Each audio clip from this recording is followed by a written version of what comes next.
Muy bienvenidos a este curso, a esta nueva propuesta que quisiera hacerles en torno al profeta Isaías. Quisiera invitarlos a profundizar de un modo también especial en este tiempo previo a la Navidad. Lo vamos a hacer en torno a los 3 domingos de Adviento que tienen como primera lectura al profeta Isaías. Y siempre vamos a tomar como oración inicial el salmo del domingo respectivo de cada uno de estos 3 domingos de Adviento.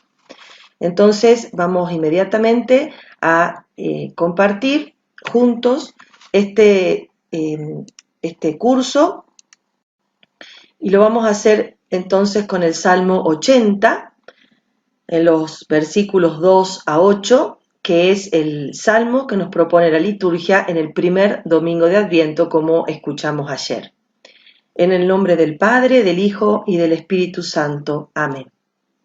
Ven, Señor, con tu Espíritu, para que este tiempo de Adviento sea realmente un tiempo de preparación, de profundización en la palabra, un tiempo de encuentro con el Señor.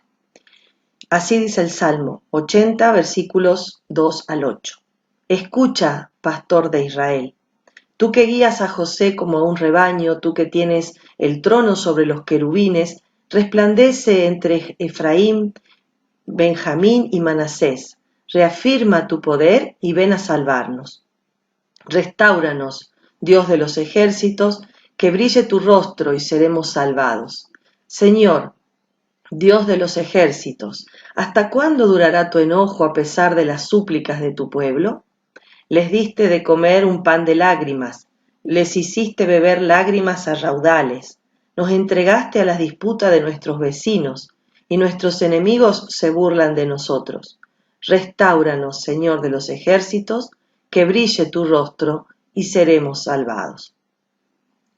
Fíjense las ideas más fuertes de esta parte del Salmo 80, preguntas respecto a el supuesto enojo que parece que el pueblo percibe respecto a Dios. ¿Hasta cuándo durará tu enojo? Y unido a esta pregunta, ¿no? Unido a este clamor, también el acto de fe, la súplica. Restáuranos, que brille tu rostro, que seamos salvos. En fin, escucha el pedido, ¿no?, del pueblo a Dios, que es para ellos experimentado como pastor. Estos temas que vemos en el Salmo los encontramos claramente en este primer texto que les voy a proponer para compartir juntos de Isaías. Vamos un poquito entonces. Les presento el curso así en general. Vamos a hacer ahora una breve introducción a todo el libro de Isaías para ubicarnos un poco en este maravilloso libro profético. Y después están las lecturas. Cada lunes vamos a compartir la del domingo anterior para esa semana poder profundizarla. Una breve conclusión y algunos datos bibliográficos para quien quiera profundizar sobre alguna de las temáticas o alguno de los capítulos del libro de Isaías. Vamos entonces al primer domingo de Adviento.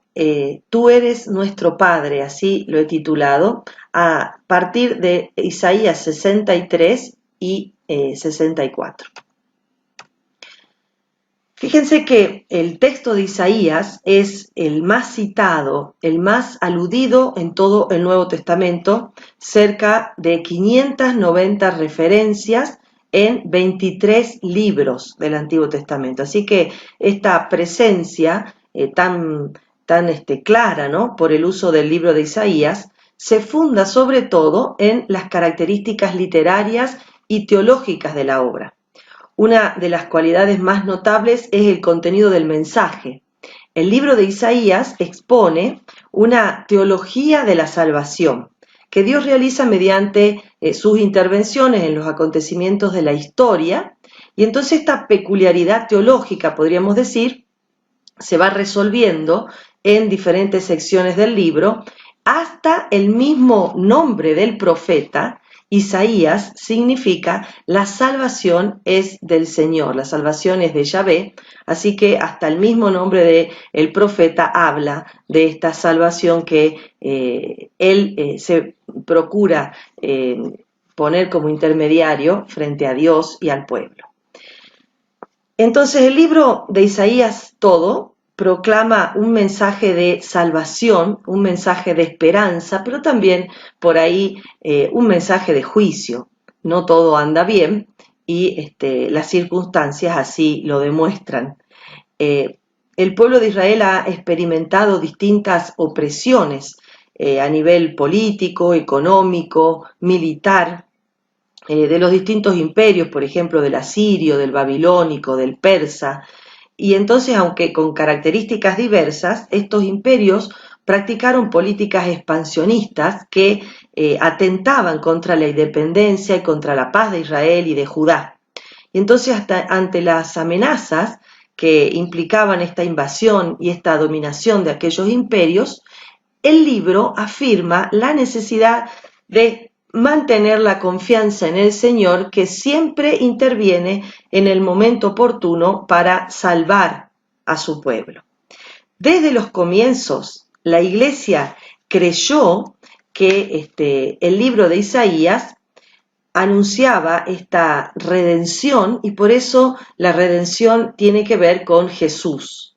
Así que este Mesías davídico, este siervo de Yahvé, como lo llama el profeta Isaías, ha hecho que los padres de la Iglesia llamen a todo el libro, o lo consideren al profeta, mejor dicho, un primer apóstol y evangelista, el Dante de la poesía hebrea. Así que estamos ante un texto excepcional que obviamente en estos pocos minutos que vamos a estar compartiendo juntos en este Adviento no lo podemos abordar totalmente, pero sería bueno que por lo menos les produzca un gusto de ir a profundizar y a meditar un poco más la propuesta del profeta, ¿no? La popularidad y la belleza literaria de este libro no significan que sea de fácil lectura o de fácil comprensión. A veces su mensaje está envuelto en una literatura poética, profética, obviamente, que no siempre es fácil de descifrar. Así que, los 66 capítulos recogen tradiciones de diferentes siglos, de diferentes épocas. Y entonces esto hace que la obra tenga una compleja, digamos, situación, ¿no? Histórica, complejidad literaria, complejidad teológica. No podemos ahora profundizar en todas estas cuestiones, pero les voy a dejar al final bibliografía para que quien esté interesado así lo haga. Muy bien, entonces vamos directamente a la estructura de todo el libro de Isaías para ir ubicándonos a medida que avanzamos los lunes en cada una de las propuestas del Adviento. Sus tres secciones mayores se van relacionando, ahora lo vemos, cada una con un periodo distinto de la historia de Israel. Ahí tienen en pantalla estas tres secciones que, como ven, van denominando cada una a una parte del libro de Isaías con un título diferente para el profeta. En la primera sección, desde el capítulo 1 al 39, se relaciona directamente con el profeta Isaías de Jerusalén, que ejercitó su misión profética en la segunda parte del siglo 8 a.C. Este es el digamos así, genuino, el principal Isaías, ¿no? Es el Isaías de Jerusalén, el autor de estos primeros 39 capítulos, de los que, o mejor dicho, del que después toma nombre Isaías, el segundo y el tercer Isaías, pero que se sabe ciertamente que no pertenecen al mismo autor. En la segunda sección tenemos los capítulos 40 a 55, llamados los capítulos del libro de la consolación, y el contexto histórico es Isaías de Babilonia, en el destierro. Ese es su ambiente histórico.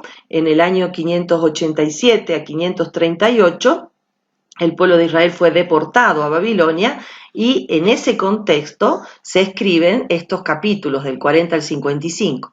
Y entonces se dirige a los exiliados, especialmente a los que están en Babilonia, pero también a los que quedaron en Jerusalén. Este profeta, o estos profetas, porque se cree que fue un acumulado de autores en estos capítulos, dirigen un mensaje de consolación y de esperanza, y entonces escrito por un profeta anónimo, algunos dicen que son más de uno, se llama el Deutero o el segundo Isaías. En la tercera sección, capítulos 56 a 66, estamos hablando de ya el retorno. Se trata entonces de este contexto de la vuelta del exilio, y el mensaje se dirige nuevamente a la comunidad de Jerusalén, pero post-exílica. Estos capítulos entonces proceden de uno o varios autores que se denominaron Isaías del retorno, Trito Isaías o Tercer Isaías. Bueno, muy bien. Dicho esto, entonces, que quede claro este objetivo. Esto creo que es muy importante. No se trataba de ir sumando autores y hacer una gran obra. El objetivo de este proceso de interpretación que se fue dando durante siglos era actualizar el mensaje en nuevas circunstancias históricas, de manera que la palabra del profeta de Jerusalén no quedó cautiva en aquella generación, no se mantuvo encadenada a un contexto histórico, sino que superó los límites del tiempo, los límites del espacio, para hablarle a generaciones futuras. Tal es así que nos llega a nosotros con una actualidad increíble que ahora vamos a tratar de poner en evidencia. Pero qué lindo que la palabra de Dios no quede encadenada a un contexto histórico, aunque obviamente es bueno estudiarlo para saber a quiénes se dirigía, en qué circunstancia, y que podamos aplicar a circunstancias parecidas esta misma palabra, ¿no? Muy bien, entonces vamos a comenzar con esta primera propuesta, el primer domingo de Adviento, que yo he titulado Tú eres nuestro Padre. Ahora vamos a ver el texto e inmediatamente se van a dar cuenta por qué ese título, ¿no? ¿Qué vamos a ver en esta oportunidad? Una breve introducción al Isaías del retorno, o al tercer Isaías, como decíamos recién, que es el que tiene que ver con los capítulos 63 y 64 que nos propone la liturgia, ¿no? El texto, un poquito, la unidad literaria, o sea, la liturgia recorta el texto, pero a mí me interesa que ustedes tomen, vayan a buscar sus Biblias, las tomen en sus manos y que sigan el texto completo, que yo les voy a ir diciendo algunas indicaciones, y entonces me parece muy importante que no solo se circunscriban a la propuesta de la liturgia, sino que lo veamos al texto de la liturgia en el contexto del profeta Isaías. Los motivos teológicos más importantes de este texto y estos dos temas que creo centrales en esta primera semana para meditar, para reflexionar sobre la esperanza y la memoria. Y después algunas líneas de bajada interpretativa al Adviento hoy, y les voy a dejar 4, algunas veces 3, depende qué domingo, líneas de reflexión, algunas preguntas, algunos inputs para que en esta semana vayan profundizando personalmente. Empezamos entonces con esta breve introducción al Isaías del retorno o al tercer Isaías. Estos 11 capítulos del libro de Isaías, que son los finales del 55 al 60, del 50 al 66, es, como les decía, fruto de varios autores que reflexionan sobre las ruinas de Jerusalén, como lo vemos en el 64, 9, 10, y sobre los comienzos de la reconstrucción, no solo de las murallas, del templo, sino sobre todo de la comunidad. Había que, después de semejante crisis del exilio, había que reconstruir. Podríamos decir, después de semejante pandemia, hay que pensar en cómo vamos a reconstruir todo lo que la circunstancia ha destruido, ¿no? Entonces, bueno, fíjense que este tercer Isaías temáticamente tiene una gran variedad de argumentos.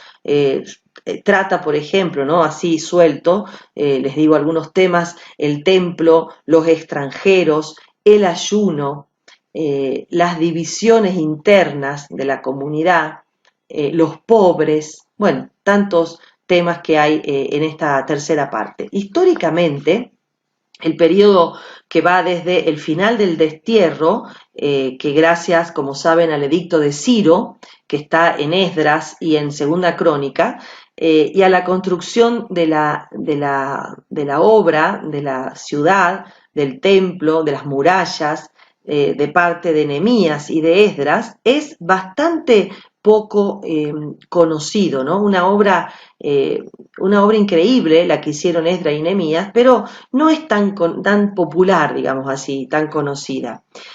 Eh, Sobre todo por las controversias que trajo ese periodo histórico. La preocupación principal al principio era el entusiasmo de los repatriados reconstruir el templo. Ese era como un gran objetivo que se habían puesto tanto el gobernador como el sacerdote, Esdras y Nehemías. En favor de esta reconstrucción del templo, también hablan los profetas Ageo y Zacarías, que se sitúan en esta vuelta del destierro, ¿no?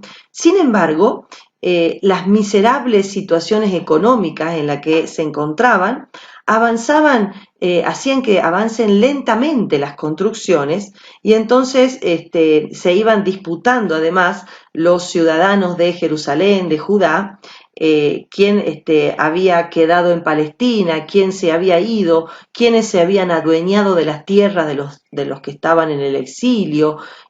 Bueno, era todo un poco complicado, ¿no? Y los dramáticos desórdenes, esto a nivel interno del pueblo de Israel, pero además se sumaba, en esa situación complicada interna, se sumaban los dramáticos desórdenes de los persas, que preparaban al Dios que viene, querían preparar al Dios que viene una digna morada. Y bueno, entonces los trabajos del templo se recomenzaron en el 515, o sea, estuvieron más de 40 o 35 años para elaborar un plan nuevo de reconstrucción del templo, porque no fue inmediatamente y fue muy complicado. Así que, bueno, la reconstrucción no trajo para nada paz, no trajo bienestar, no trajo una auténtica religiosidad. Continuaron las miserias, continuó el sincretismo religioso, los que se habían ido al exilio se habían casado con mujeres que tenían otros dioses, adoraban a Baales, adoraban a ídolos, el pueblo de Israel se había pervertido. Era realmente a nivel religioso un periodo de mucha crisis. Encontraban seguridades en cualquiera y en cualquier cosa, y realmente fue un gran desengaño, una gran desilusión, esto que se había esperado con tanta ansia, la vuelta del exilio, y sin embargo, bueno, no fue un momento soñado.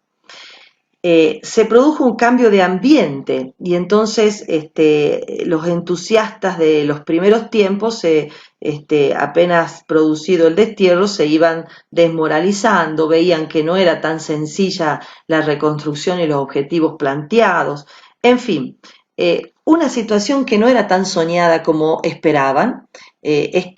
No sé cómo nos tocará vivir el post-pandemia, pero el post-exilio no fue lo que los exiliados creían o querían.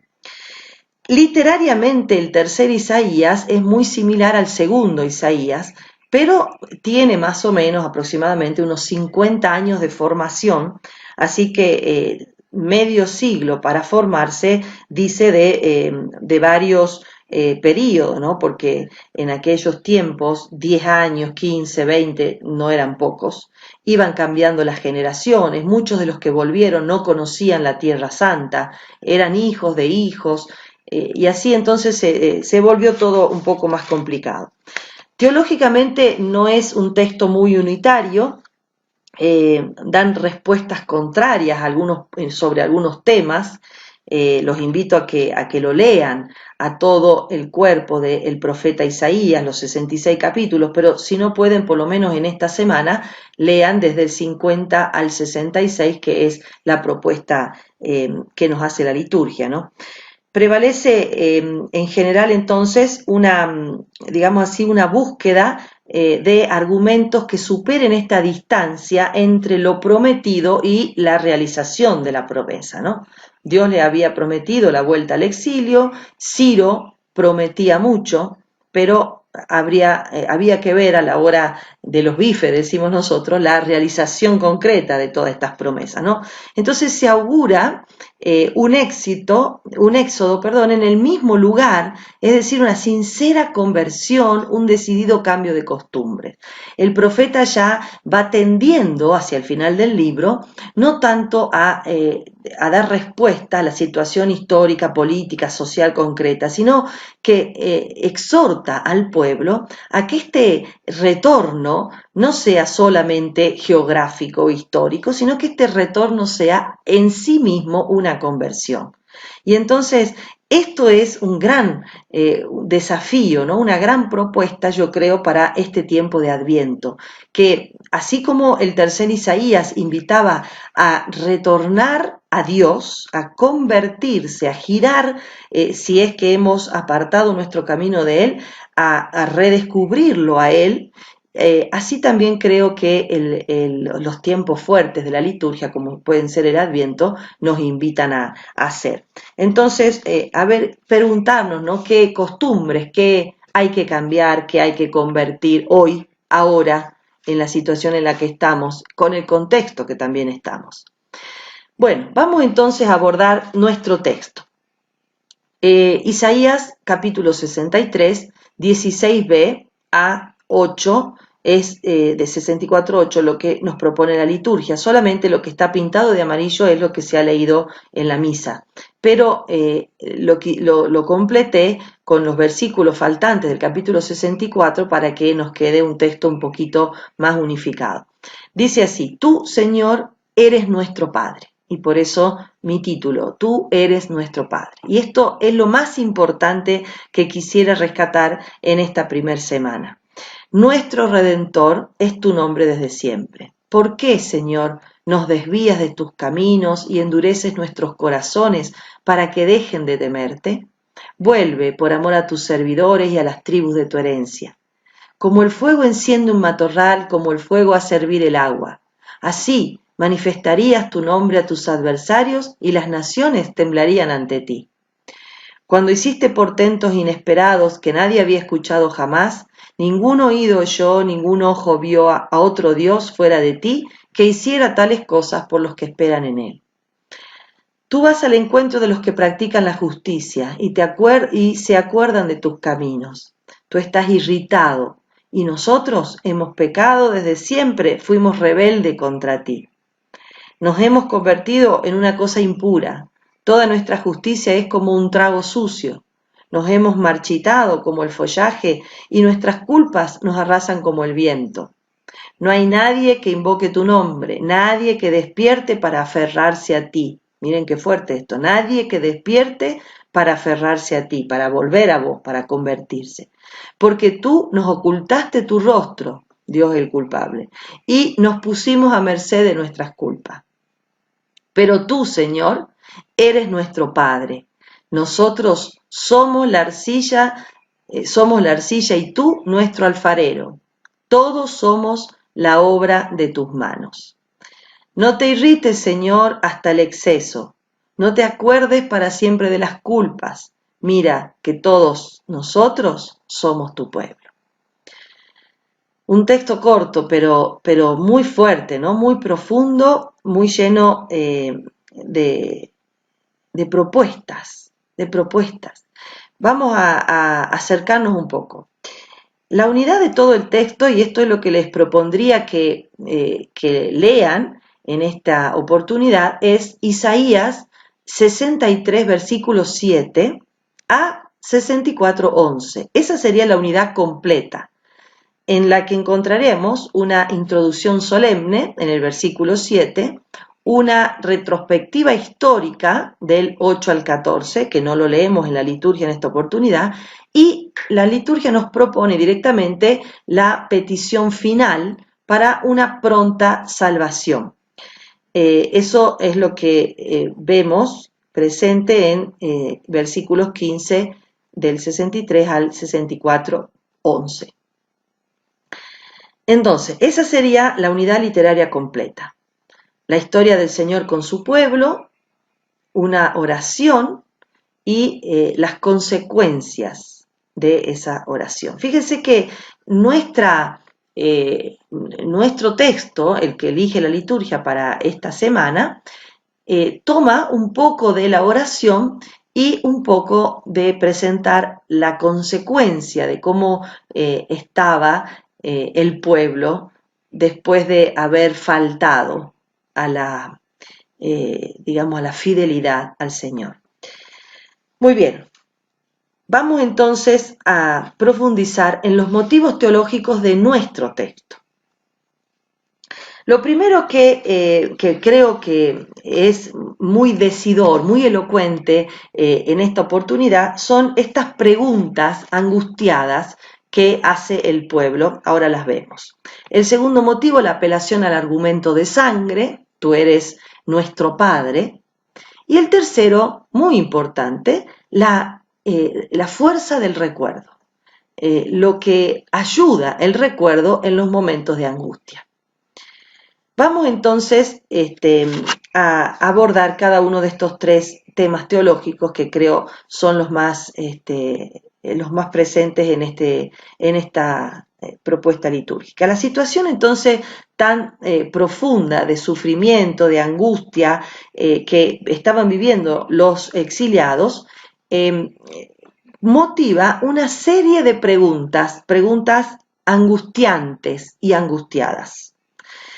Sufrimiento producto de la destrucción de las ciudades, producto de la destrucción de todos los alrededores, no solamente de Jerusalén, sino de toda Judá. Ya había sido destruida Samaria, producto también de la destrucción del mismo santuario y, como les decía, producto de la destrucción sobre todo de la comunidad. Internamente estaban muy divididos los que se habían ido de los que habían quedado.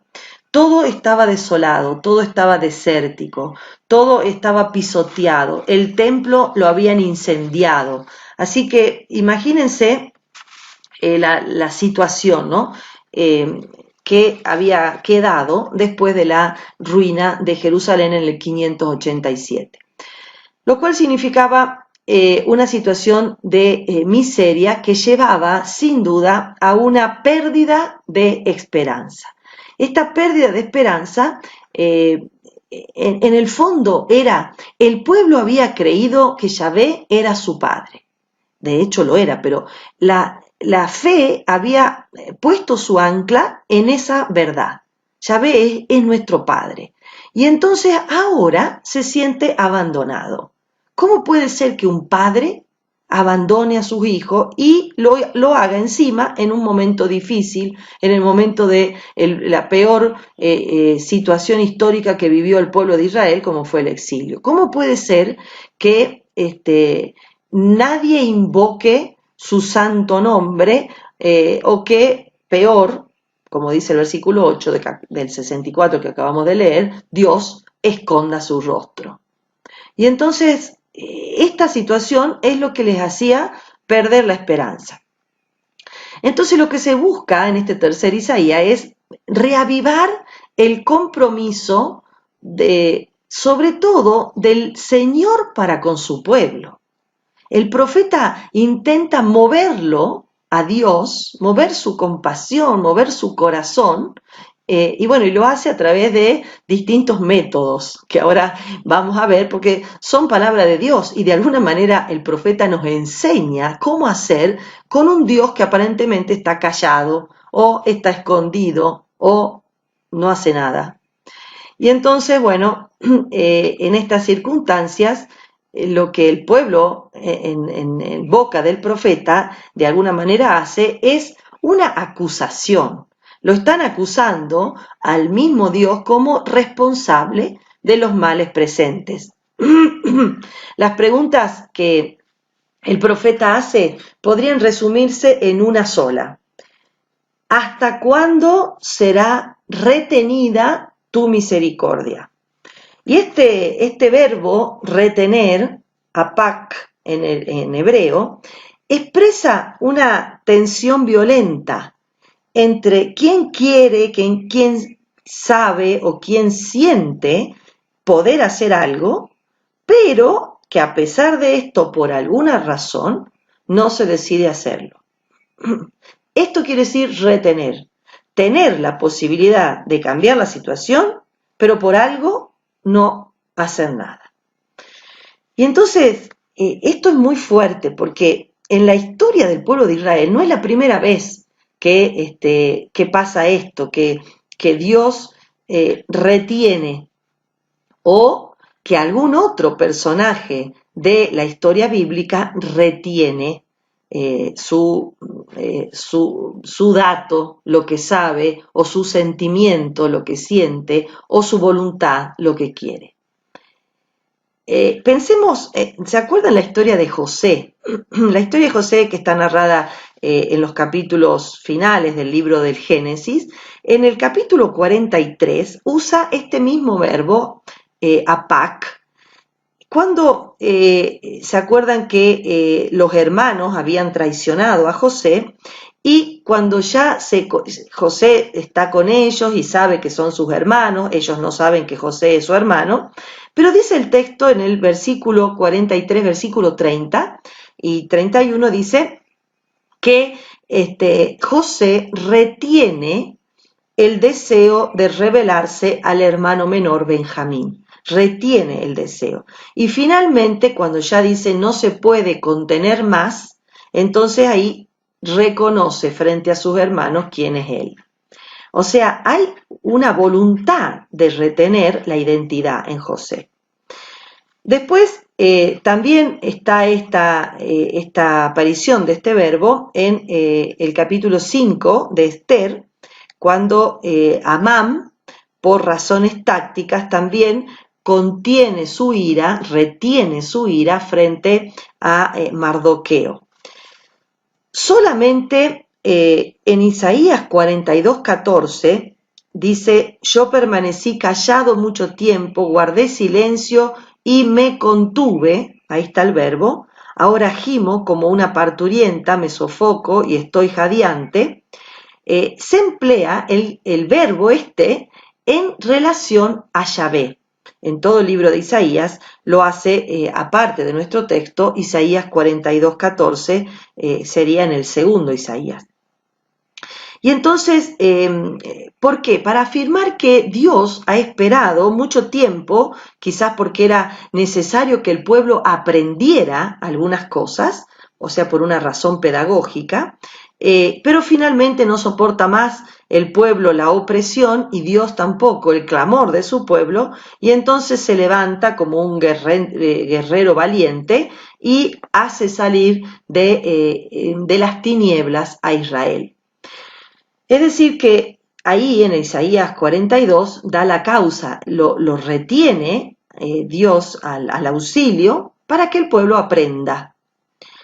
Ahora, acá en Isaías 63:15, no retengas, no contengas, no te vuelvas insensible, como traduce la Biblia del pueblo de Dios, como al final, en 64:11, o sea, 2 veces en nuestra unidad literaria, el verbo contenerse, se constata que el Señor no termina de llevar a término la obra y por eso se lo implora, por eso quiere despertarlo el profeta de alguna manera, y le dice, no contengas más tu misericordia. Fíjense que esto es fantástico porque nos está enseñando un modo de orar.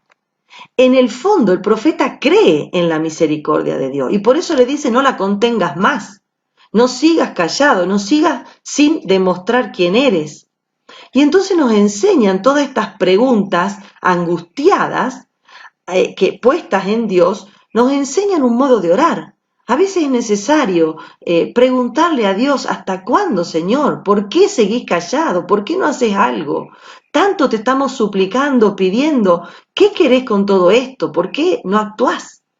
Eso es lo que estaba haciendo en nombre del pueblo el profeta del posexilio.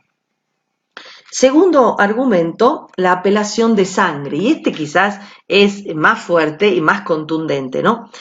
Para convencer al Señor se usa, de que haga algo, se usa el argumento supremo al que podían apelar los seres humanos y sobre todo el pueblo de Israel. El argumento de sangre.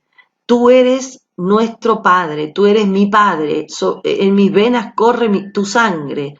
En mi religiosidad corre tu fe.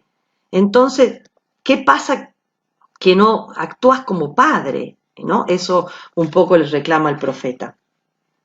Fíjense que hay un texto interesante, Isaías 29, 22, para siempre quedarnos dentro del texto del profeta Isaías, que dice así, así habla el Señor, el Dios de la casa de Jacob, el que rescató a Abraham. Y sigue. Y entonces se recurre al nombre de Abraham en Isaías 29 como una razón para apoyar estos derechos, digamos, que son los del pueblo de Israel, porque Abraham es el padre que los constituye a todos miembros de un mismo pueblo. Abraham hace como nexo de pertenencia, todos los que pertenecen a Abraham son hijos de Israel. Y entonces en ese texto de Isaías 29 se usa el argumento de Abraham para aunar la fe de todo el pueblo. Pero en nuestro texto el argumento se da vuelta. Y si se fijan, en el versículo 63, versículo 16, la mención de Abraham está al revés. Y dice el texto, 63, 16, Abraham no nos conoce. Abraham no nos conoce. Israel, Jacob, no nos reconoce. O sea, los patriarcas no le dicen nada a este pueblo. Y este pueblo no parecería no tener que ver con los patriarcas. Y entonces esta afirmación de que Abraham, no conoce al pueblo de Israel es inusual. Creo que no se usa más que en esta oportunidad en el texto de Isaías. Y entonces uno se pregunta, ¿para qué dice en este texto nuestro esa referencia a Abraham? Y justamente lo que quiere el profeta es despojar de la paternidad humana, entre comillas humana, porque Abraham es el padre de la fe, pero es una persona humana, despojar al pueblo de esa pertenencia y quedar en valía solo de Dios. Y entonces, fíjense que lo que hablan quedan en total referencia a Yahvé. Y esto se entiende muy, muy fuerte y está muy bien pensado, porque si no tenemos al padre Abraham, al padre Jacob, al padre Isaac como referencia, entonces, ¿qué tenemos? Solo tú eres nuestro Padre. Y entonces la afirmación despojada de los patriarcas queda muy en evidencia que es la paternidad divina la que ha moldeado la naturaleza del pueblo de Israel, el origen del pueblo de Israel, al que el profeta está aludiendo. Y lo confirma con esa última imagen en el versículo 9 del alfarero que trabaja, que moldea su arcilla, y el que ha moldeado, trabajado, acompañado, guiado, sostenido al pueblo de Israel, evidentemente no fue solo Abraham, ni solo Isaac, ni solo Jacob, ni solo Moisés, fue Dios a través de ellos. Y entonces el pueblo va directamente sacando los intermediarios a movilizarlo a Dios. Y bueno, y queda así como fuerte, ¿no? Invocar la sola misericordia de Dios, la sola paternidad de Dios, sin ninguna otra mediación humana. Entonces, este argumento no queda exento de dificultad, porque es difícil esto que les decía, sacar a los patriarcas del medio, ¿no? Pero adquiere justamente más vigor y por eso la paternidad del Señor queda de manifiesto y se pone como en primer plano. Ahora, hay un dato, que la paternidad de Dios en el Antiguo Testamento no es muy frecuente. No es muy frecuente, digamos, la imagen, la figura de Dios Padre. No es tan frecuente como en el Nuevo Testamento. O sea, Jesús viene a revelarnos al Padre, y de eso no hay duda. Pero en el Antiguo Testamento Dios no aparece tanto, no digo que no, pero no tanto. Y entonces, fíjense, las veces que aparece, por ejemplo, lo hace en comparaciones, cosa que hace que de alguna manera pierda fuerza. Por ejemplo, en el Salmo 103 dice, como un padre tiene compasión de sus hijos, así el Señor tiene compasión de sus fieles, como un padre. O sea, está queriendo analogar la figura de Dios con la paternidad, ¿no? Pero lo mismo podemos encontrar una comparación en Proverbios 3:12. Ahora, hay muchos textos, sí, en donde la paternidad se supone. ¿Por qué? Porque habla de Yahvé como, perdón, de Israel como hijos de Yahvé. Y entonces ahí sí tenemos varios textos en donde se menciona no Yahvé padre, sino Israel hijo. Y entonces, bueno, esta imagen que, por ejemplo, Yahvé es un alfarero, bueno, está diciendo que lo ha moldeado, que lo ha creado, que es padre, pero no es muy directa, digamos así, la afirmación. Hay otros que sí lo nombran a Dios como padre, pero que tienen una connotación teológica no muy positiva.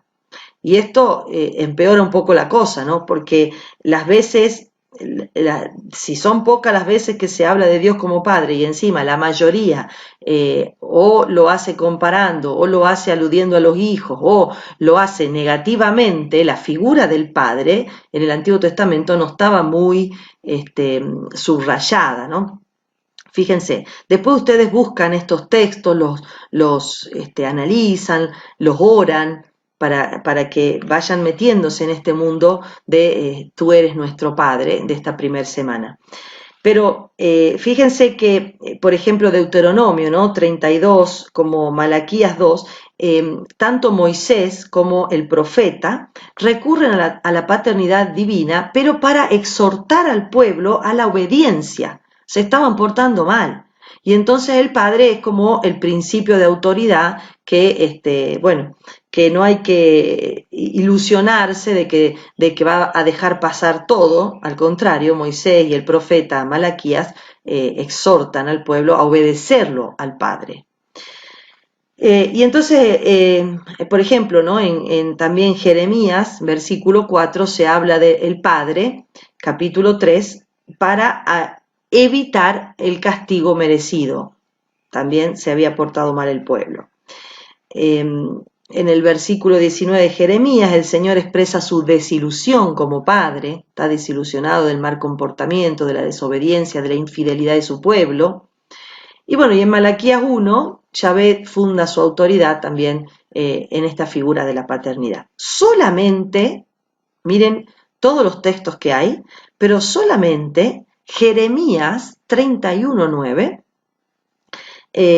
dice, habían partido llorando, pero yo los traigo lleno de consuelo, los conduciré a los torrentes de agua por un camino llano, donde ellos no tropezarán, porque yo soy un padre ahí positivamente, para Israel, y Efraín es mi primogénito. Hay otros textos en donde aparecen imágenes de ternura positivas, por ejemplo, como el libro de Oseas, pero ahí más bien se muestran rasgos maternos de Dios. Este Dios que más bien como madre acerca a su hijo a las mejillas, le da de comer, le enseña a caminar, etc. Pero bueno, esta presencia de esta frase, yo soy tu padre, Jeremías 31:9 es la más positiva de todas las connotaciones, ¿no? Y ahí sí es el fundamento de la actuación de Yahvé a favor de Israel. Bueno, todo esto me parece importante para que vean que Isaías del retorno, del tercer Isaías, apela a una figura, a una imagen, a una característica de Dios que no estaba muy desarrollada en la imaginaria del pueblo.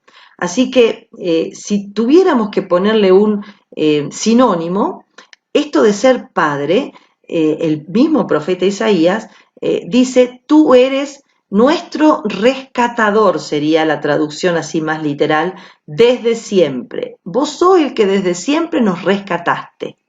Y entonces están convencidos de el profeta o los profetas que escribe que el Señor actúa como el único Dios y que ellos esperan de Yahvé la solución.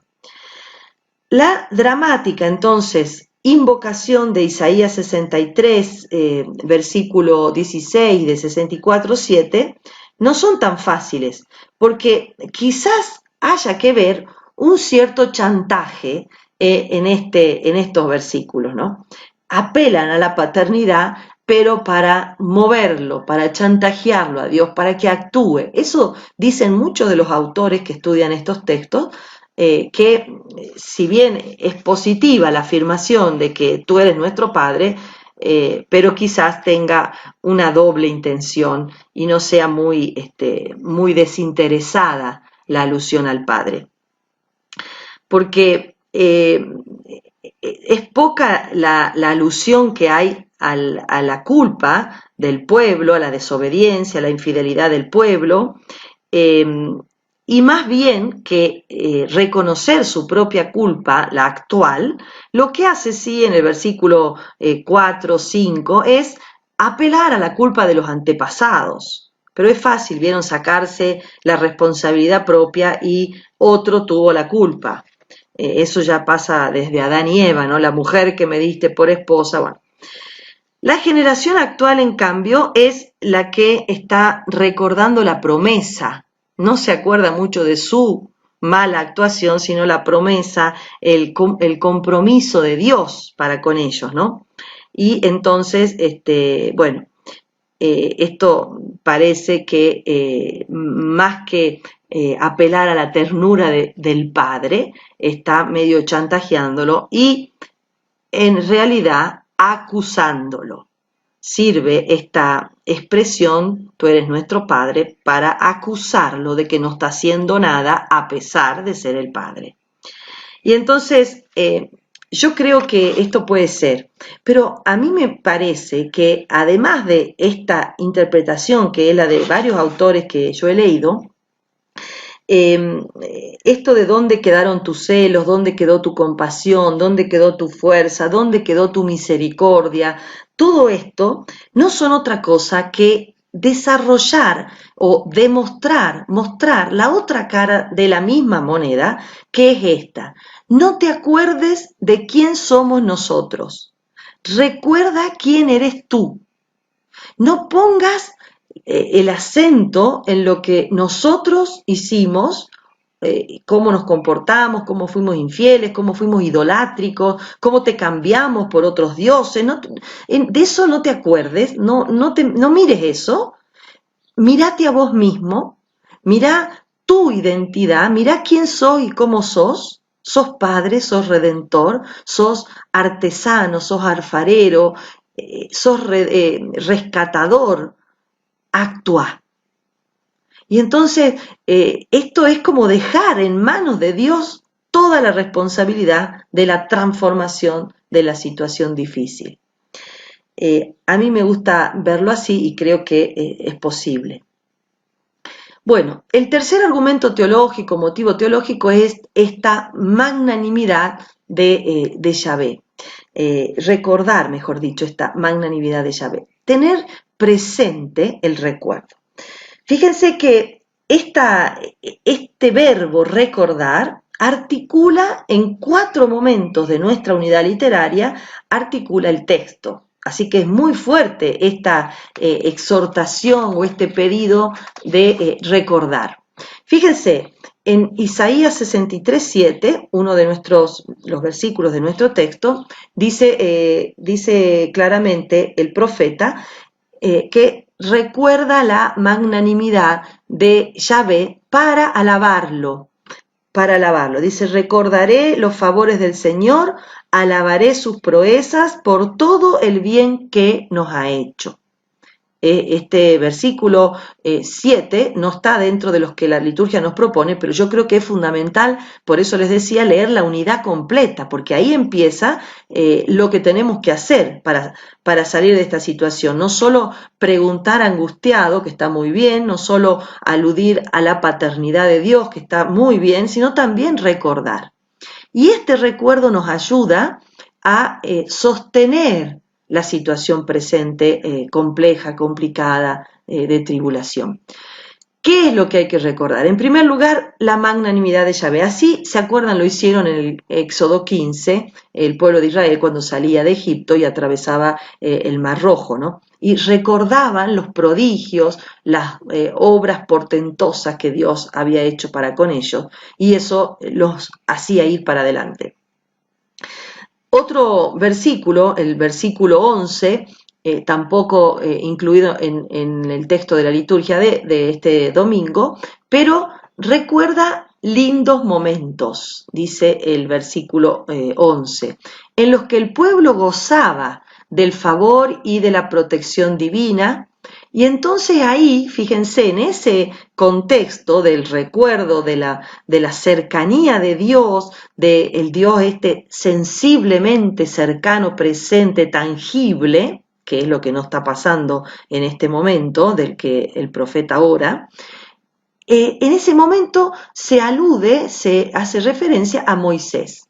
Y entonces, estos lindos momentos en que Dios actuaba en favor del pueblo, mencionando a Moisés, lo que hace es mencionar al amigo de Dios, mencionar a uno que sí pudo muchas veces interferir en esta ira de Dios para que no se desencadene y sí pudo hacerle cambiar a Dios sus proyectos de abandonar al pueblo. Acuérdense cuántas veces, entre comillas, Dios amenazaba al pueblo de no ir con él en el desierto porque no lo acogía el pueblo a Dios, y entonces Moisés intercedía y una vez y otra vez y otra vez, entonces estaría esta mención de Moisés para dulcificarlo a Dios. Porque el pueblo está reconociendo que Dios está enojado, y no está enojado porque es un histérico, está enojado porque el pueblo se la ganó, se la mereció a esa ira, a ese enojo. Cabe señalar que en hebreo, enojo, o cuando dice el texto la ira de Dios, en hebreo dice se le puso roja la nariz.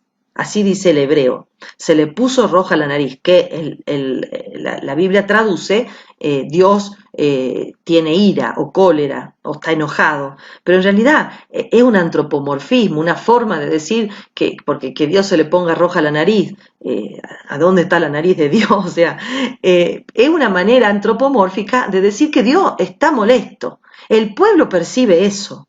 Y entonces, bueno, en esta oportunidad, cuando también el pueblo había provocado el enrojecimiento de la nariz de Dios en el desierto con Moisés, y Moisés había intercedido y había suplicado y había hecho cambiar las cosas, entonces ahora en el versículo 11 de esta unidad literaria apela de nuevo a Moisés. Para aplacar las aguas y para también quizás hacer acordar a Dios que Moisés hizo que cambie de idea, porque ahora el tercer Isaías no puede hacer que Dios cambie de idea.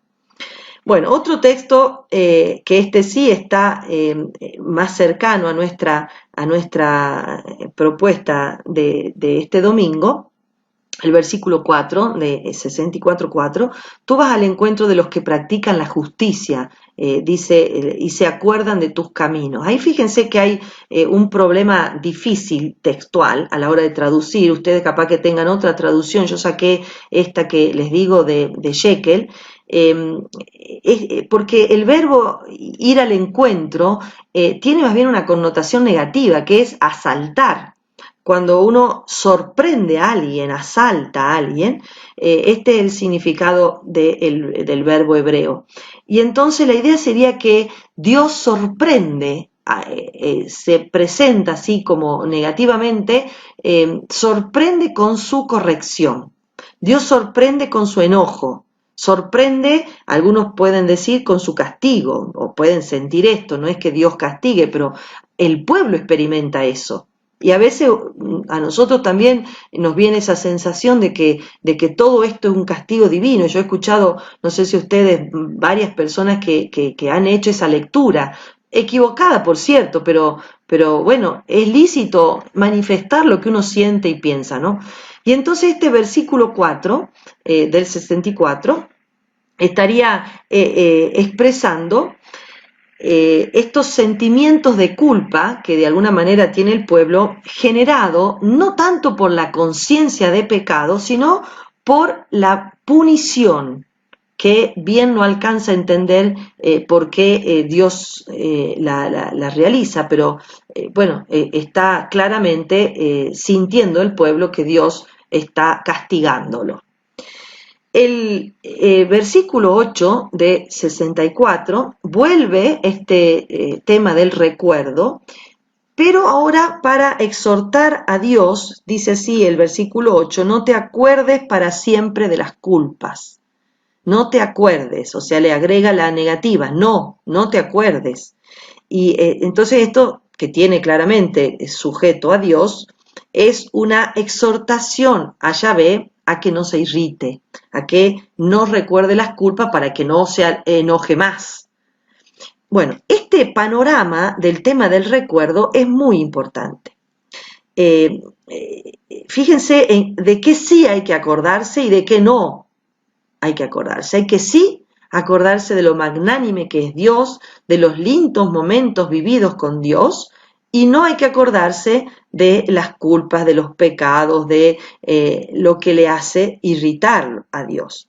Y entonces esto es obviamente una súplica que el profeta está haciendo en nombre del pueblo. Dos temas creo que tienen que ver con este texto. Primero, la esperanza.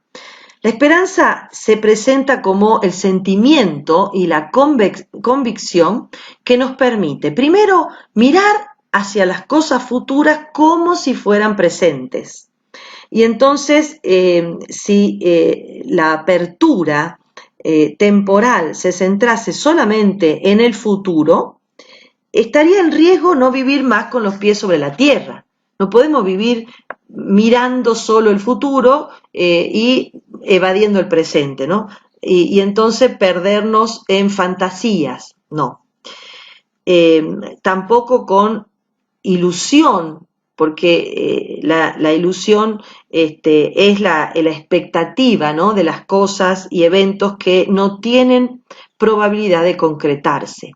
Lo que sí tenemos que hacer es centrarnos en el presente y alegrarnos con lo que va a suceder en el futuro, porque Dios va a transformar este presente en futuro, no en una ilusión, en un acto de fe, no en una fantasía, no, en un acto de esperanza cierta, de que Dios tiene poder para transformar, y entonces nos vamos alegrando a cuenta. Trascender el horizonte de nuestro presente con todas las limitaciones que tiene, porque nos centramos confiadamente en Dios. Entonces, quien se centra confiadamente en Dios y cree en su poder salvador, redentor, paternal, de alfarero, y lo cree realmente, entonces espera en Él. espera en Él y lo alaba desde ya por lo que Dios va a hacer. Entonces no es ni fantasía, no es ilusión, sí es un trascender el presente por la fe y la confianza en lo que Dios es capaz de actuar. Entonces, el correctivo de la esperanza, como también el correctivo de la desesperación, es la memoria. Acordándose de lo que Dios ya hizo, podemos proyectar lo que Dios va a volver a hacer. Y entonces ahí radica nuestra confianza. Respecto a la memoria, ¿qué podemos decir? Que nos permite recuperar el pasado. Eso lo primero. Nos permite valorarlo. Nos permite apoyarnos en el pasado para recobrar la alegría y la seguridad de las experiencias satisfactorias, volvernos a gozar de aquello que Dios hizo en nuestra historia, en la historia del pueblo, de la familia, en las veces que Dios nos salvó, nos sacó, no nos permitió ahogarnos, como dice el Salmo 124, ¿no? Que la soga nos llegaba al cuello, pero Dios no permitió que nos ahogáramos. Bueno, y entonces, fíjense que apoyarnos sobre Él también para recordar con alegría y darnos seguridad, pero también para advertirnos, para darnos nuevas directivas a partir de las experiencias frustrantes o negativas que hayamos vivido. O sea, también la memoria ayuda a enderezar los caminos. Y si ya caminamos por un camino que nos llevó al precipicio, pues no hay que recorrer ese camino, hay que agarrar otro. Y entonces tener memoria ayuda a no volver a cometer los mismos errores. Aunque a veces somos medios testarudos y medios necios, ¿no? Y caminamos y caminamos y caminamos por el mismo lugar donde ya sabemos que termina mal. Pero bueno, así somos los humanos. El Antiguo Testamento tiene una rica visión y un profundo respeto por la memoria. El pueblo de Israel es un pueblo de memoria. Un pueblo de memoria agradecida, un pueblo que alaba y bendice las maravillas del Señor, el brazo poderoso y bien firme que Dios ha demostrado en toda la historia, ¿no?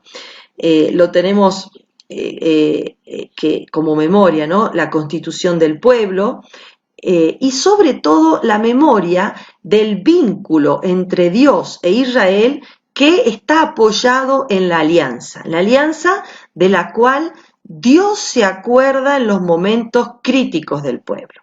Y esto es muy importante. Yo les voy a citar nomás algunos textos, pero que creo, me voy a detener un poquitito más en el Salmo, pero creo que es importante que vayan a leerlos, a buscarlos y a profundizar y a bucear en el texto bíblico, ¿no? Génesis 8 y 9 es la historia de Noé, en la que Dios se acuerda de la justicia de este hombre y salva a toda la humanidad, ¿no?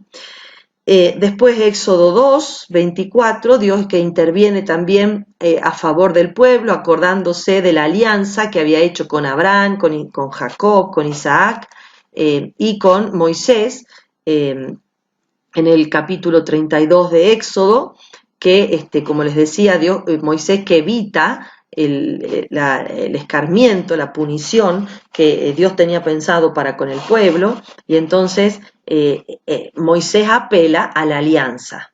¿Acaso vas a dejar que los demás pueblos se burlen del pueblo de la alianza? Y entonces, bueno, apela y lo mueve, ¿no? De alguna manera Dios. Ese texto de Éxodo 32 es fantástico, los invito a que lo lean completo. Bueno, la memoria del Señor es constituida en relación al pueblo y a la alianza, sobre todo en el Salmo 105, que hace una verdadera teología de la memoria. Si hay un salmo que habla de la memoria, es el 105. El pueblo es exhortado por 7 veces a agradecer a Dios, y este septenario de verbos que exhortan al agradecimiento y a hacer memoria de la alianza y demás, en el versículo 4 dice: recuerden las maravillas que obró el Señor, los portentos y los juicios de su boca, ¿no? Acuérdense eternamente de la alianza, dice el versículo 5.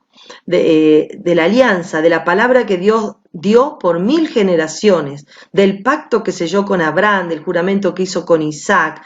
Él lo confirmó como norma para Jacob, como alianza eterna para Israel, etcétera, etcétera. Bueno, es decir, el Salmo 105 es realmente un canto a la memoria. ¿Qué importancia tiene este recordar los hechos antiguos en torno a la alianza? Y segundo, en torno a el nombre y al memorial, hacer memoria, el nombre de Dios. Y acá está también esta otra clave. La memoria, primero, entonces decíamos, tiene que ver con la alianza. Pero segundo, tiene que ver, y está ligado, y a esto creo que apela más nuestro texto, al nombre de Dios. Y entonces Dios, fíjense que en Éxodo 3, versículo 15, cuando se manifiesta Dios en la zarza a Moisés, utiliza esta fórmula, ¿no? Yahvé, el Dios de sus padres, el Dios de Abraham, de Isaac, el Dios de Jacob, es el que me envía. Y dice, continúa diciendo el texto, este es mi nombre para siempre. O sea, el nombre es ser el Dios de Abraham, de Jacob, o sea, un Dios que tiene memoria de los patriarcas. Y este será mi memorial de generación en generación. Y entonces utiliza, Yahvé, utiliza estas dos palabras, nombre y memorial, para expresar esta relación particular que hay entre Dios y el pueblo.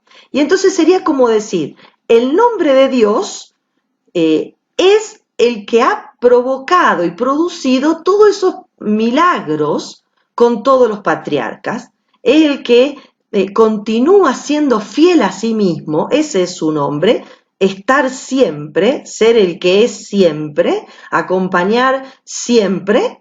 Y entonces, fíjense que el nombre no significa por sí mismo nada, porque no es un nombre Yahvé, es un estar siempre, una expresión de fidelidad permanente, ¿no? El que es, el que era, el que será, o sea, es fidelidad pura, es memorial. Y entonces su nombre no es nada si no se vincula a la historia de estos patriarcas. Todo lo que él hizo por su pueblo a lo largo de la historia es vincularse a través de los patriarcas y de los mediadores, de Moisés, de los profetas, de los jueces, de los reyes, vincularse con su pueblo.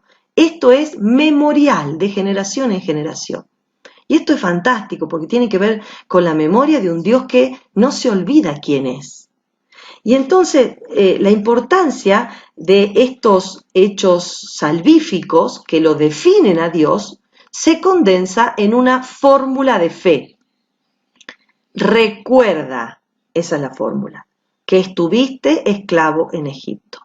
Hacé memoria de cómo eras cuando yo te elegí y te consagré para hacer alianza conmigo. Eras esclavo, estabas en Egipto bajo el faraón y ahora sos lo que sos porque yo te saqué de ahí y porque yo te constituí como pueblo. Y entonces recuerda, es la clave de la relación y de la alianza. Hacé memoria de quién sos y no, como diciendo, no soy yo el que tengo que acordarme de que soy el padre, de que soy el hacedor, de que soy el alfarero. Sos vos el que te tenés que acordar de que sos mi hijo, de que deberías ser fiel, de que deberías obedecerme, de que no querés volver a Egipto. Y entonces esto está buenísimo porque realmente hacer memoria nos vuelve a Dios, nos convierte, nos retorna del exilio, no físico, no geográfico, del exilio del que nosotros nos vamos y que Dios sigue estando y siempre es el Dios de Abraham, de Isaac, de Jacob, de Moisés. Entonces este es un credo histórico, ¿no? Bueno, los invito a que busquen estos textos en donde recuerda este credo en el que Dios recuerda las promesas al pueblo y el pueblo que recuerda esos hechos fundantes en todos esos textos de la historia en que se constituyeron como pueblo y Dios como Dios. Entonces, a partir de ese momento ya no hay un pueblo de Israel, es el pueblo, o sea, Israel es el pueblo de Dios. Y no hay un Dios cualquiera, Dios es el Dios de Israel. Y volvemos a la alianza. Y entonces ahí tenemos estos dos grandes claves, digamos, dos grandes puntales de la esperanza. La alianza y la memoria de quién es Dios y qué hizo Dios por su pueblo. Dios entonces que recuerda sus promesas y el pueblo que recuerda los hechos fundantes de su historia son los que constituyen esta verdad de fe, que es insustituible por ninguna otra. Muy bien, pasemos entonces en breve al Adviento. Isaías 63, 7, 64, 11, esta unidad que decíamos, expresa una tensión, como vimos, entre memoria y esperanza, experimentada en el hoy de una situación también como en el exilio, como en el destierro, de angustia. Y entonces el tercer Isaías viene a iluminar esta situación hoy como lo hizo en el destierro del 587 a.C. Fíjense qué actual, ¿no? Qué eficiente la palabra que sigue hablándonos. La memoria entonces de los hechos cumplidos por Yahvé le permite al pueblo esperar que él vuelva a intervenir. El profeta se hace voz de la comunidad que asume de alguna manera esta función de interceder por ella, como Moisés lo hizo en el desierto, el tercer Isaías lo hace en la vuelta del exilio, y presiona para que Dios se mueva. Recurre a los hechos cumplidos por Yahvé, incluso hasta en algunos momentos parece que niega su propia culpa y le echa toda la culpa a Dios, pero bueno, es una manera de orar, expresar la verdad de lo que hay en el corazón. Y entonces, en esta historia de fe, esta memoria es la que nos da la capacidad de reencontrar fundamentos de nosotros mismos y obviamente van a ser siempre referidos a Dios, porque como les decía, cada miembro de este pueblo no puede sino referirse a Dios para decir quién es Él. Así nosotros no podemos olvidar que somos de Dios, sus hijos, y que tanto amó Dios al mundo que está mandando a su Hijo una vez más para que el que crea se abra y lo reciba. Porque el Hijo vino a los suyos y no todos los suyos lo recibieron. Que ojalá seamos de los que hacen memoria que somos hijos de Dios, que tenemos a este padre, a este alfarero, a este pastor como nuestro punto de referencia. No somos animales racionales, somos primero que nada hijos de Dios, a imagen y semejanza de Él. Así que a Él hay que volver, con pataleos, con reclamos, con acusaciones, con echadas en cara, como sea, pero a volver a Dios, de eso se trata. Y el tercer Isaías es lo que propone. Este texto entonces está muy en concordancia con el Evangelio, ¿no? de ayer, Marcos 13, 33, 37, que corresponde a la liturgia del domingo en esto que yo creo no se presenta tanto, no digo que nada, pero no es lo que hay que resaltar en Marcos, esta imagen de la venida inesperada del Señor.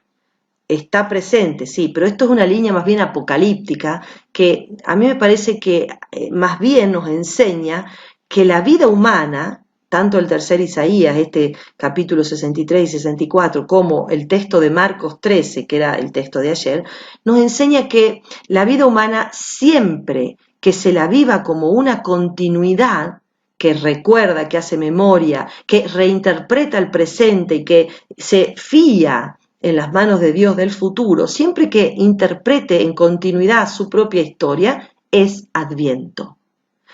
No se deben esperar rupturas radicales, blanco-negro. No, ha de ser como una armoniosa síntesis. Y si estamos en crisis, pues recordemos, hagamos memoria, memorial del pasado y confiemos que el futuro en manos de Dios siempre está en manos del Salvador, en manos del Redentor, en manos del que cambia la situación, del que nos hizo, como un alfarero hace a su arcilla, y que no nos va a abandonar, porque es de verdad Padre. No hace falta que lo chantajeemos haciéndole acordar que es Padre, porque si hay alguien que tiene memoria, es Dios. Seríamos nosotros quizás los que tenemos que acordarnos que somos hijos y no siempre nos comportamos como tal. Entonces, bueno, esta es como la invitación que nos hace Isaías y que nos hace el texto de ayer. Ahora yo les quisiera dejar 4, digamos así, puntos para la reflexión, aparte de los que a cada uno le haya llegado, gustado o quisiera profundizar de los que ya les presenté, 4 puntuales temas, podríamos decir. Primero, este tema, la proclamación de la salvación. Segundo, preguntas orantes. Tercero, la paternidad divina. Y cuarto, la memoria. Estos 4 puntos se los voy a ir presentando así por separado y cada uno vea si les viene bien, si les ayuda, si les parece, para profundizar en esta semana hasta el próximo lunes. Entonces, el primero, el Adviento se realiza en la proclamación de la salvación. Eso es lo que significa Adviento, proclamar que la salvación está cerca. Hecha por el profeta Isaías, hecha por Juan Bautista, hecha por cada cristiano que no rechaza la inseguridad, que no rechaza la angustia de preguntarse frente a cada situación y a veces hasta cada institución, a cada corriente de pensamiento o a cada hecho. ¿Está presente aquí la salvación de Dios? ¿Es este camino? ¿Qué cosa debo proclamar en esta situación? ¿Eres tú el que debe venir?, le mandó a preguntar Juan Bautista al Señor. Podemos llevarlo a nuestro hoy y preguntarnos en nuestro hoy y en nuestro ahora. ¿Qué tenemos que proclamar? ¿O qué estamos proclamando, si es que estamos proclamando? El segundo punto es estas preguntas orantes, ¿no? Este modo de orar. Toda situación, como les decía, de profundo sufrimiento motiva preguntas que pueden volverse oración. ¿Cuándo se vuelven oración? Cuando las ponemos en Dios. Si las preguntas estas, ¿hasta cuándo? ¿Dónde está Dios? ¿Por qué tenemos que sufrir esto? ¿Por qué aquello? Si esas preguntas solamente las hacemos entre nosotros, con el vecino, el primo, el tío, pero no se las llevamos a Dios, todavía no son preguntas orantes. Y entonces sería quizás nuestro momento de concretar esas preguntas angustiadas y angustiantes que tenemos en el corazón y animarnos a ponerla frente a Dios. Me pregunto, ¿no? ¿Te animás a ponerla frente a Dios tantas veces experimentado como quien está reteniendo su misericordia? Si por casualidad te das cuenta que estás enojada, estás enojado, estás desilusionado, ¿pudiste poner tu enojo, tu desilusión, tu cuestionamiento, tu bronca, la pudiste poner en Dios? Porque solo Él puede transformar esa pregunta, esa bronca, esa impotencia, solo Él la puede transformar en canal de salvación. Y entonces si no vamos a Dios, incluso con nuestras preguntas, incluso con nuestros chantajes, pues no vamos a tener ninguna vía de solución. Tercero, descansar como el hijo pródigo en el regazo del Padre. Quizás este Adviento sea momento para eso. Para convencer al Señor Isaías apela al argumento de sangre, ya lo hemos visto con esta frase, tú eres nuestro Padre. Solo en las situaciones extremas o límites de las que no podemos salir, sino por la fuerza o la intervención de Dios, recurrimos a su paternidad, o lo hacemos siempre, porque estamos siempre en deuda con quien nos dio y nos conserva la vida, siempre. Y entonces, ¿qué me propongo hacer a partir de hoy para fomentar o para acrecentar esta relación con Dios? ¿Qué puedo hacer para experimentar más cercanamente a Dios como mi Padre, a Dios como mi Redentor, a Dios como mi Hacedor, a Dios como mi artesano? ¿Qué puedo hacer? Porque Él sí se acuerda que es mi Padre. ¿Cómo estoy yo respecto a que soy su hijo? Y cuarto, tiempo quizás el Adviento y esta semana específicamente de hacer memoria. Ya vimos 4 veces el verbo hacer memoria, recordar, está presente en la propuesta litúrgica de esta semana. En la historia de una pareja o de íntimos amigos, el recuerdo de cosas vividas, de momentos felices, de dificultades superadas juntos, sin mirar responsabilidades de uno y de otros, sin estar echándose culpas, sacándose en cara las cosas, pasando factura, sin hacer eso. Recordar los momentos que superamos juntos las crisis puede generar la fuerza para superar esta nueva crisis. Y entonces me tomé el tiempo de hacer memoria de las veces, de las tantas veces en las que personal o comunitariamente el Señor me salvó, nos salvó. Lo agradecí, lo alabé, pero además de eso, proclamo y fomento la esperanza fundada en esos momentos. Bueno, estas son las 4 propuestas de reflexión que les dejo para esta semana, esperando poder contribuir con un granito nomás de arena en este fantástico tiempo fuerte que nos regala la liturgia para prepararnos a la Navidad.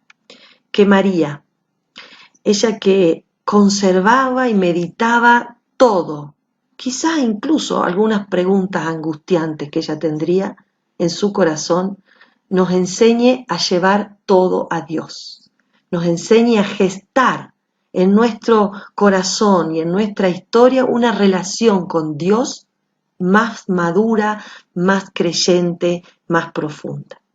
Nos vemos, si Dios quiere, el próximo lunes con el segundo domingo de Adviento. Muchísimas gracias y que el Señor y la Virgen los bendiga mucho.